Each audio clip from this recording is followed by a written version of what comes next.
we're just getting a sense of that loading, and then I can explore rotation through the leg, and just keeping everything nice and loose and relaxed. I can then engage with rotation through the leg. Again, I'm going to have my hand here, and that's just supporting the leg and allowing them to let go. Okay, so if there's any sort of resistance, I'm not gonna push or pull through that. I'm just working around that point. So it's really, what I want to avoid is any sort of nociception, any sort of nociceptive drive, particularly in the chronic patient, because of that idea of sensitization, either of the periphery or of that central sensitization. So, because if we're too firm and we develop nociception, then arguably, again, the treatment isn't going to be as effective as it could be. Whereas we want to try and Ben, do you become aware of and consciously attain informed consent as you go along? Do you give a narrative as you go along?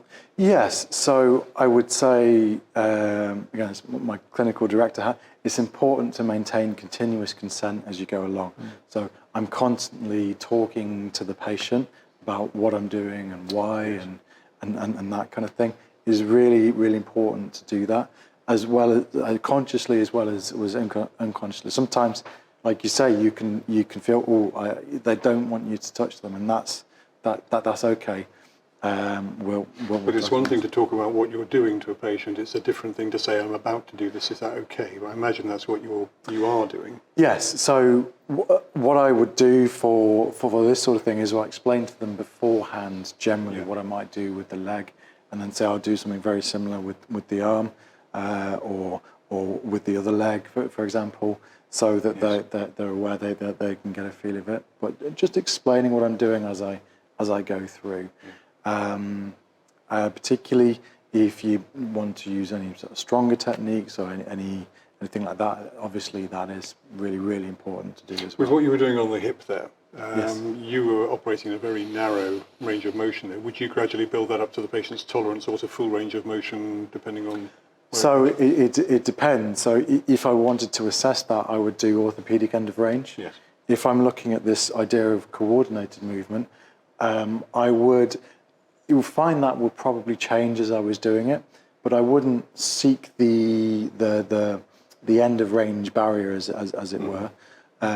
Because say, for example, if the hip, there's a reflex change, a sort of neurogenic reflex change in the hip, I then might want to go and have a look at the leg or the ankle again. Equally, I might want to have a look at the lower back or the pelvis as a ring. How is that adapted to that change? Is the part that's painful, say a knee, is that occurring on its own? Well, osteopathically, I would argue that it's the tip of the iceberg, and we're going to have a whole bunch of other stuff going on through the body that we need to look at and assess as well. So it really, end of range can be really useful. It's what your aims are in treatment is that how you want to do it. So that the model that you're using will influence how you use a technique. So for example, like I might want to assess the orthopedic end of range of a hip, absolutely, But if I'm trying to get a sense of this coordinated movement, I'm going to miss it. So if I have the leg here, nice and loose, and also she's quite tense.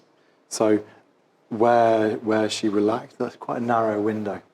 Okay, but what I'm getting a sense of as well is as the leg moves, is there some movement occurring down through the leg, down by the fibula as well, not just through the hip. Where if I take that to end of range and start to explore, that tells me something different, but I'm not going to get that coordinated movement that I'm looking for. So that's quality versus quantity, right?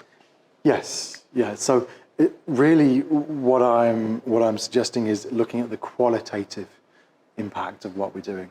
There is absolutely a need for quantitative assessment, but it's that qualitative feel that we're looking for, not just in terms of range of motion, but also what does the muscle feel like? So there's a big difference between a chronically fibrosed muscle and a spasmodic muscle.